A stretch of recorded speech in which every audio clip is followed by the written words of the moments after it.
everybody, welcome back to Onyx Pages. It's Saturday morning. Tommy is sleeping, and I really enjoy being quiet at a place and reading. So I am drinking some tea. I've got David's tea. I think it's North African mint, unsweetened. It's very good. It has mint and cardamom and something else, so it's good. It also has a little bit of licorice root, so that kind of creates a sweetened situation. And I'm reading Kingdom of Souls by Rena Barron. I'm on page 188, and I got an ARC from Harper Teen, so thank you very much, Harper Teen, for the ARC. I think I did the unboxing already, and I have about 300 more pages to go, I want to say, ish, yeah. So it tells a story. The main character is Ara, and Ara lives in a world where there are a number of different tribes, and each of the tribes have different magical capabilities. They all worship a god called Heka, and Heka grants people magic, and usually that magic kicks in between the ages of 0 and 16. Now, Ara is the daughter of a high priestess and a witch doctor. All of her older relatives are like witch doctors, and they're very powerful. But Ara has no magic. She has been longing for magic for a long time, and every time this blood moon ceremony happens, which is usually when the magic is given to the young people, every time it comes around, she participates, and she hopes that that'll be the year where she'll get magic, and she just doesn't. So one of the questions that runs through this entire story is, why doesn't she have any magic? But within the first 10 chapters, we start to notice that children are disappearing for some strange reason, and all of the witch doctors who are trying to, and the magic people with magical skills who are trying to figure out why these children are just disappearing, they're all failing. No one knows why they're disappearing. No one knows. I'm taping, but we're good. No one knows why they're disappearing, who's taking them, where they're going, and so Ara decides that she's going to try to help out.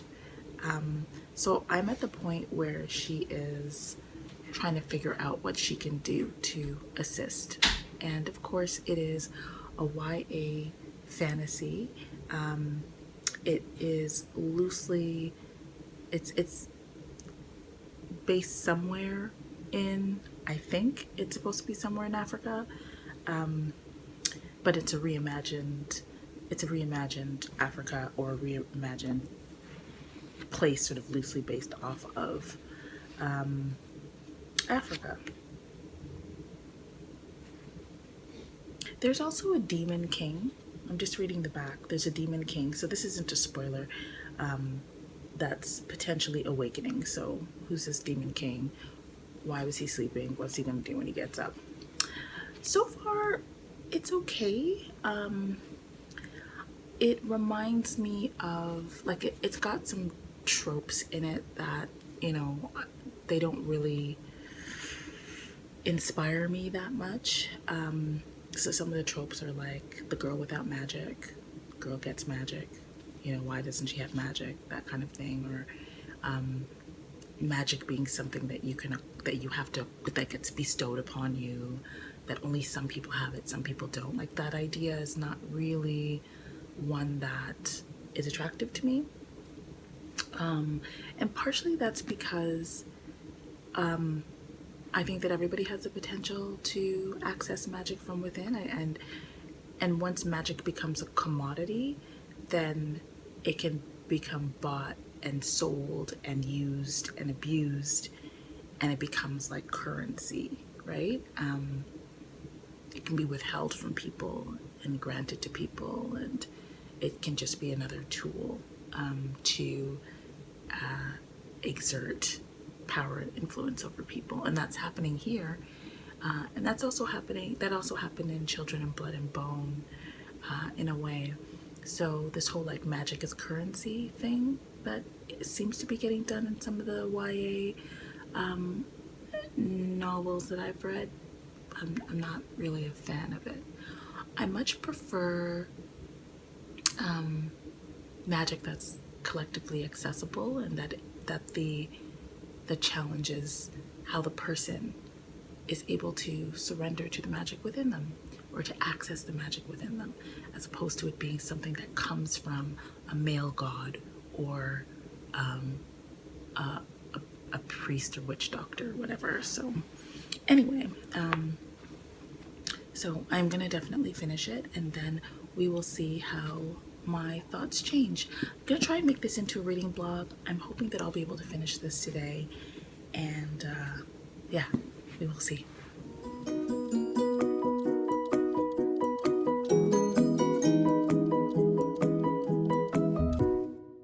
So I'm on page 207, and that's chapter 18. And one of the things that I noticed that I think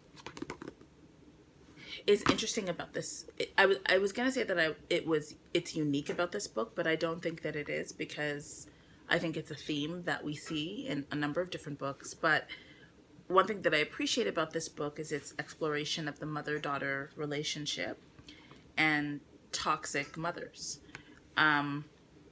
So in this book, Ara finds out something about her mother that's really difficult for her to deal with. I think that's an understatement. But I like that aspect of the book, because it has me thinking about, I think this is foreshadowed really early in the book, but it has me thinking about how authors explore the missing mother trope, the missing black mother trope, the emotionally absent black mother trope. So, for example, in Hurricane Child by Case and Calendar, we've got a missing mother. She's just not, she's physically not there. In the Broken Earth series, we have a separated mother and daughter with a fractured relationship. That's the Broken Earth series by N.K. Jemisin. In Midnight Robber by Nalo Hopkinson, we have a separated mother and daughter.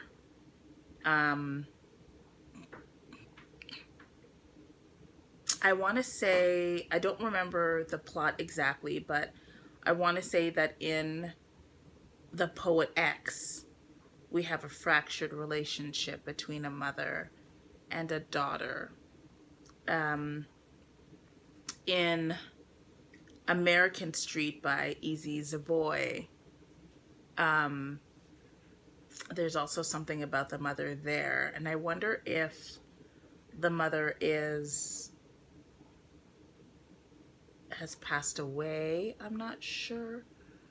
But there's something there between the mothers. So I think I appreciate that aspect of the story. And because it's written in the first person, from the perspective of Ara, the daughter, we really get to hear about her feelings toward her mother and her father, her views on their relationship, and we see how she deals with that conflict. So on chapter 18, I'm appreciating that.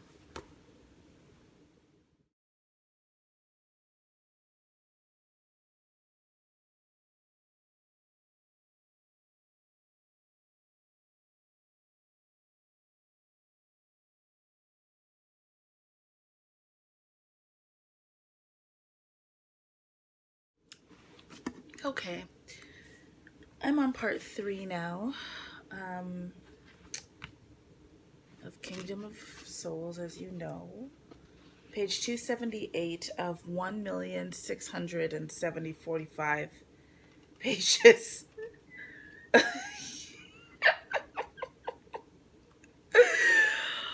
This reading is tedious. I would be lying if I said that I have not fantasized about DNFing the bejesus out of this book. I shall not, because I'm strong. I'm a strong black woman, and I've survived. I've survived many things like this, including this book. So,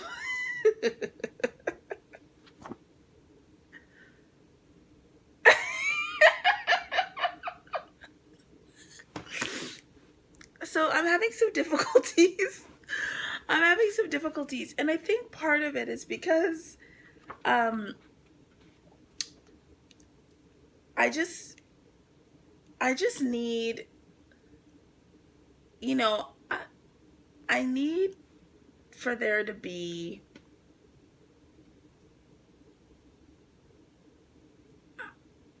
more complexity, I think.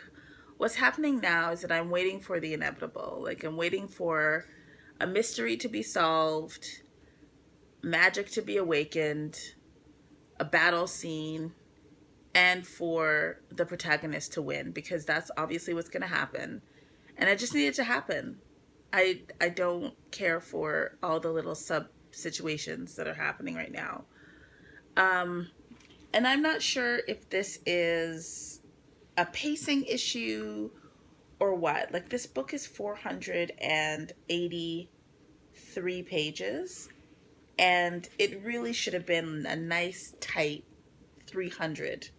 Like, I should have been in the denouement at this point, but wow, I'm not. I have NOT. So I have this much left. And I hope that it picks up. I hope that I will join you shortly and I'll say, you know what?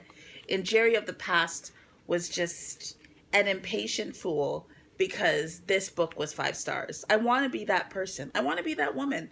But I'm not right now. So that's where I am. I'm about to start part 3. And it's not to say, it's not that the book is bad, because it's not. It's not that the story isn't interesting. It is. It's just there's too much stuff in between that's completely unnecessary. That feels, it feels slothful right now. The plot is plotting, and I need for the plot to go at a good pace throughout. So I had a hard time with part 2 of the story. The other piece that I noticed, like with fantasy, because I'm really interested in world building, like I'm interested in the politics of it all. I love the geography of it all. I love the magical systems of it all. I don't care for the romance, the little boy meets girl friend to I'm laughing because I've learned about tropes from Lizelle, and she doesn't like the friend to lovers trope. And I don't mind it, but the force is strong in this book with the friend to lovers trope. And it's just like, we know what's going to happen, I think, right? The friends are going to fall in love, and then love will conquer all and unlock some kind of magic somewhere. You know, like it's just, I don't even know. So anyway, I really want, there is a potential plot twist that it may become something. And if it does, then I'm going to be all for it in about, 3 hours. So I will come back and I'll let you know where I am in this book. Tomi's over there. She's laughing at me. Why are you laughing? Because I'm funny. Okay. All right. I'll soldier on.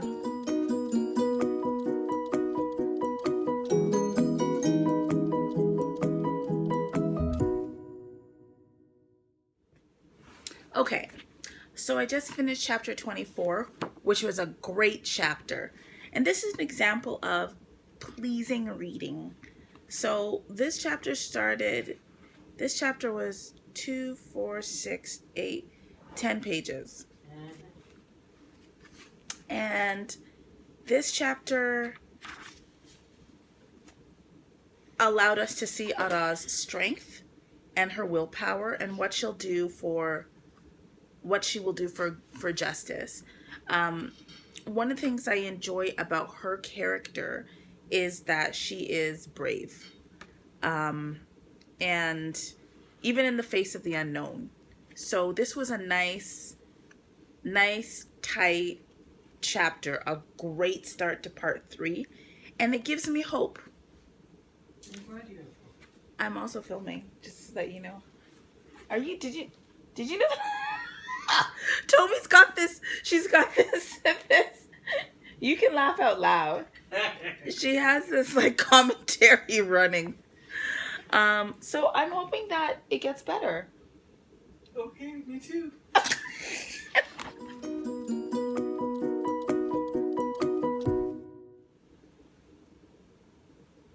Okay, so I just finished chapter 25. I didn't really intend for this to be a chapter by chapter commentary, but I feel like I owe this to the world. Chapter 25 was also good. Again, short, packed with interesting action, and so now I'm trying to think, why did I like part 1? Why am I liking part 3, but I didn't like part 2? And I don't have any answers for you.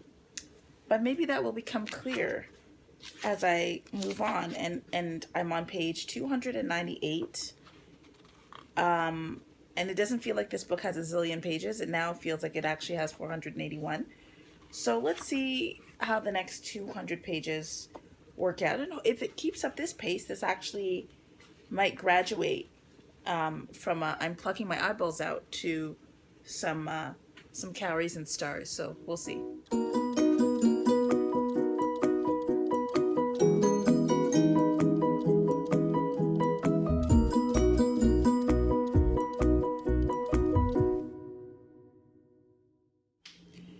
So I've just finished chapter 26, and good chapter.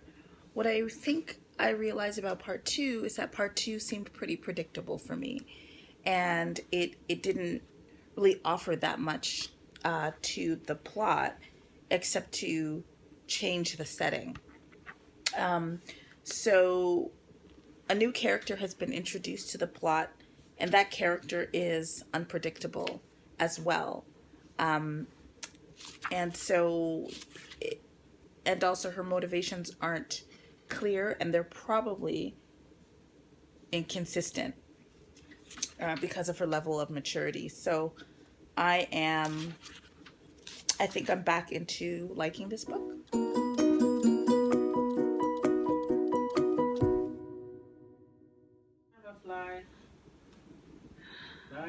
Bye. Okay. Hi, everybody. That was Tommy singing Lizzo. And I am yes, I caught the last sentence. So, I am now, you're so scandalized. I'm now on page 374 of 483 pages. I don't know why. I've been having difficulties remembering numbers. But 483 pages. And I have to acknowledge that this book picked up. Part 3 was so interesting. There were twists and turns, and there was drama and electricity and fighting and betrayal. It was great. So, not sure what happened to part 2, but part 3 kicked it. So I'm very, very happy about that. I also, it finally, like, I wasn't sure, but there is non-binary representation, or gender non-conforming representation. So that's kind of cool. And there is a what appears to be a female to female relationship, although it's not developed. So that's like it's just there in the background. Um, you know, I have my thoughts about that. But in terms of representation, especially in a YA novel, mass marketed, it's great that there is that representation. Um, I'm a little bit confused about the magical system and the pantheon of gods that we're dealing with. I'm hoping that because there are different categories of magical beings, and these beings have different relationships with humans. They have different ways of interacting with them. So I'm not exactly sure about how that works, but that I'm sure will be revealed. So I have about 100 pages left. I would like to read all of this in one sitting. But Tommy and I have ordered, well, let's be real. Tommy ordered some Italian food, and we're going to watch a movie. So I don't know when I'm going to read this. I really wanted to finish this book today, so it's still fairly early, so there might be some time. Maybe I'll just have to give up on my hope of finishing it all. It's 6:00. I do want to finish it tonight because I really need to finish this book. I need to put it down and start something else, and film a thing. So we'll see how it goes, but I'm definitely feeling better about it. I really like our heroine, Ara. And I think I said in my first little segment that this story takes place somewhere in Africa. I think there's I'm getting North African vibes with the names and the costume and the landscape. There's a lot of desert, and the names seem more sort of North African, Middle Eastern. So I think we're in the northern part of Africa. I think that's the part of Africa that's being reimagined. But we shall see. Okay, there we go. I'll keep you posted.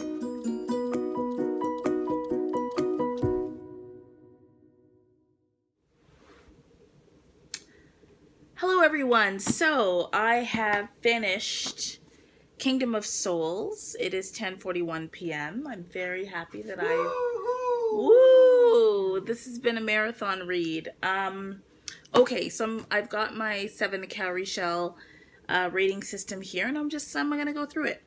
So, world building. Describe the world. Does it engage power inequities? How does it advance the conditions of African descended people? Whose needs are met? Is this a world I would want to invest in? So the world in here, I think, is loosely based after North Africa, I would say, but of course it's a fantasy world completely created by Rena Barron. It definitely does engage power inequities because it took me a while to realize this, but the protagonist and her family, they're all members of the elite class. So we actually hear the story. We're taken through the plot from the perspective of somebody in a privileged society. And nothing really is done to make power more equitable. It really is her journey as she figures out how to access magic and figure out why she hasn't been able to access magic, and to realize that she is part of a larger pact to stop this demon king. So, I think that there were some missed opportunities to look at power inequity, and I don't think some people have magic, some people don't have magic. I didn't see that as really getting into an analysis of privilege in any way. So it was just magic. Two characters describe the main and secondary characters. Oh, sorry. So for world building, I would give half a cowrie shell. Also, the world building was not consistently rich and thorough throughout all four parts. So there were some parts where where the action got really exciting and fast paced, and when that happened, the world building kind of faltered. There are a few chapters interspersed amongst the story that are told from the perspective of different Orisha, and I found some of those chapters to be helpful and clarifying, and some to be a bit disorienting. So I would say half a cowrie shell for world building. It could have been stronger. Characters. Were the characters well developed? Intersectional in identity? Is at least one of the characters LGBTQ identified? And are the characters the ones I most need to hear from? I think that Ara, the main character, was very well developed throughout the whole story. However, there were some characters that took center stage, even though there were secondary characters. They took center stage, but then they receded back as the plot developed. So, for example, the mother character, we hear about her, but we don't get to learn, I think, as much about her as we should have and could have. Same with the father. Same with a number of the secondary characters. So I would say half a cowrie shell for character development. On the point of whether there were LGBT identified characters, there are actually a few. But as I've seen in other books, we don't really learn that much about them. And in some cases, all we get is a suggestion that they're queer characters, but we don't really see any building around that or any messaging around that. And one example is that there's a queer coupling, either a female coupling or a female non-binary coupling, and the author refers to this coupling as being each other's amma, but the author doesn't define amma, which means my love, until she uses amma to describe a relationship between a male and a female character right toward the end of the book. So she uses amma between these two, perhaps female characters or female non-binary, and really doesn't define it as a love relationship until she's talking about a heterosexual coupling. And I think that's an example of having LGBT relationships, but not actually giving those relationships the same kind of romantic treatment as the heterosexual relationships are given. So half a cowrie shell for that. 3, points of view. Describe the points of view from which the story is told. Is the story told from the point of view of the most marginalized character? Is the point of view the one I most need to hear from? Do I learn something valuable about from this point of view? So the story is told mainly from the point of view of Ara. And Ara is definitely not the most marginalized person in the story. I think the most marginalized people are those who don't have access to magic and who trade their lives, trade the years of their lives in order to access it. And as a result, have to peddle the magic that they have in the market. And we don't really learn about many of those individuals. And I think we could and should have. So I'm actually going to give no cowrie shells for this in terms of the point of view, because if we think about what Walida Imarisha said when she talked about visionary fiction, the point of view is a really helpful tool that can be used by an author to tell the most important story, the most liberating story. And while Ara does experience liberation here, she kind of had a lot of privilege to begin with.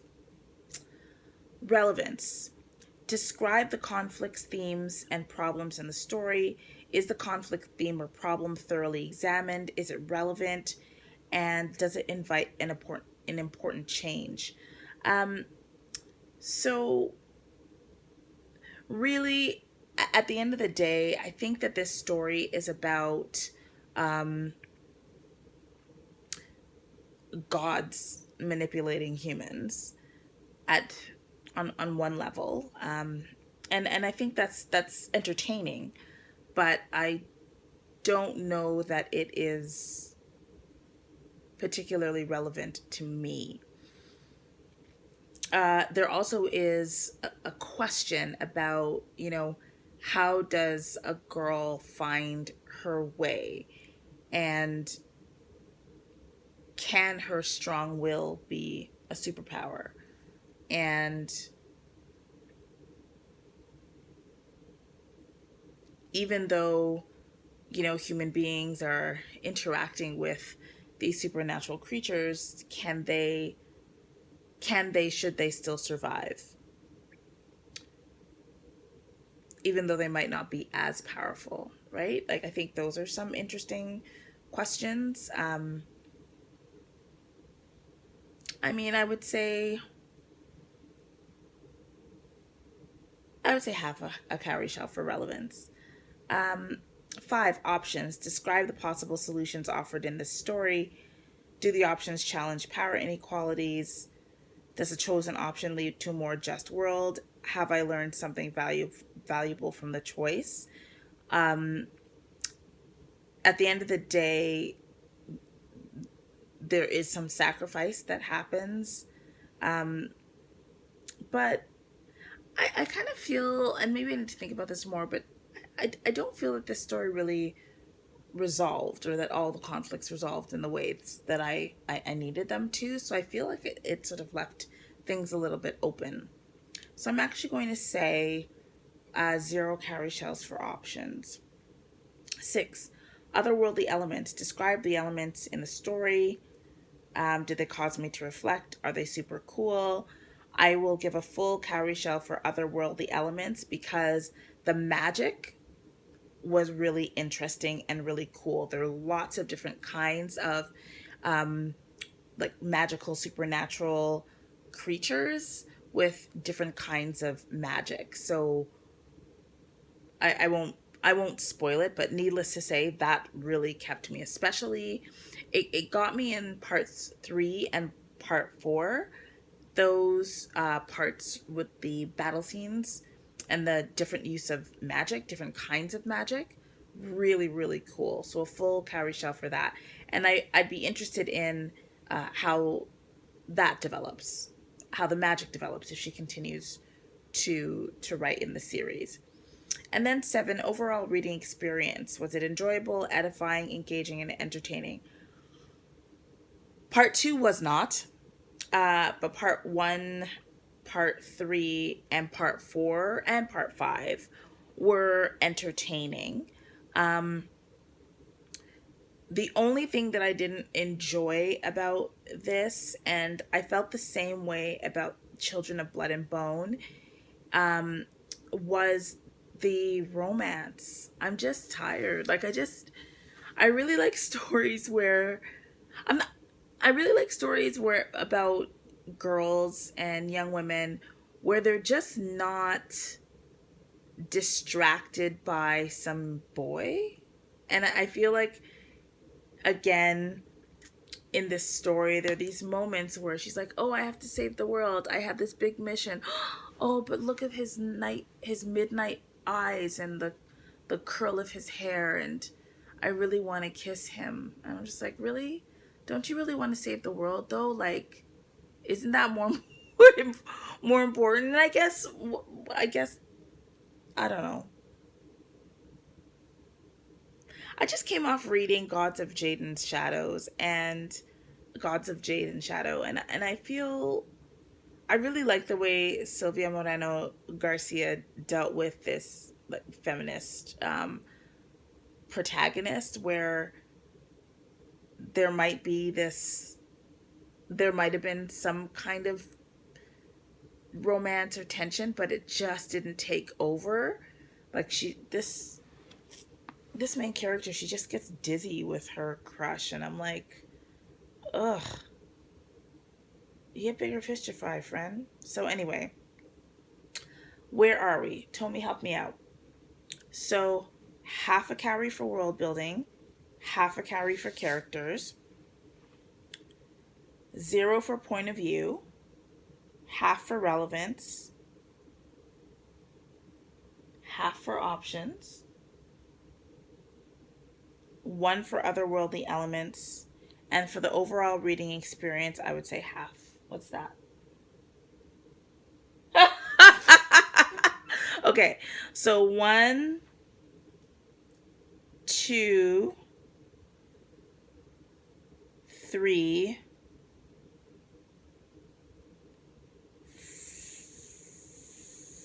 4. I think I gave this 4 cowrie shells. Yeah. So 4 cowrie shells right. for for Kingdom of Souls. I would recommend this book to lovers of YA who are interested in like a thrill seeking adventure with a black female protagonist and some cool effects. I would not recommend this to someone who needs really strong world building and deeper meaning, because I didn't catch that. So anyway, that is my review. I would like to thank Harper Team for sending me this book to read, because this is an advanced reader's edition. And I'm glad that I had an opportunity to explore it.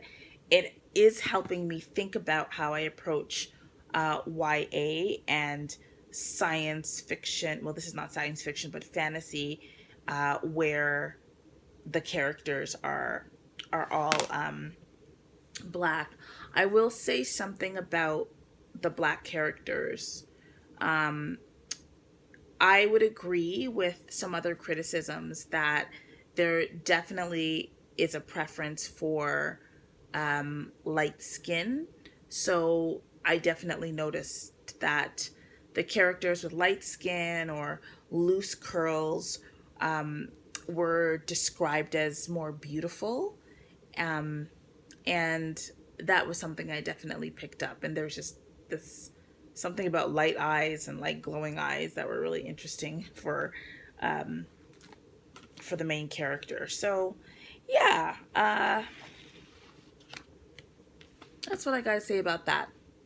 All right, thanks very much for watching. If you have read Kingdom of Souls, please let me know what you think about the book, what your thoughts were, and feel free to leave a link to your review in the description, because I'd like to see what other folks think about this story. All right, bye for now.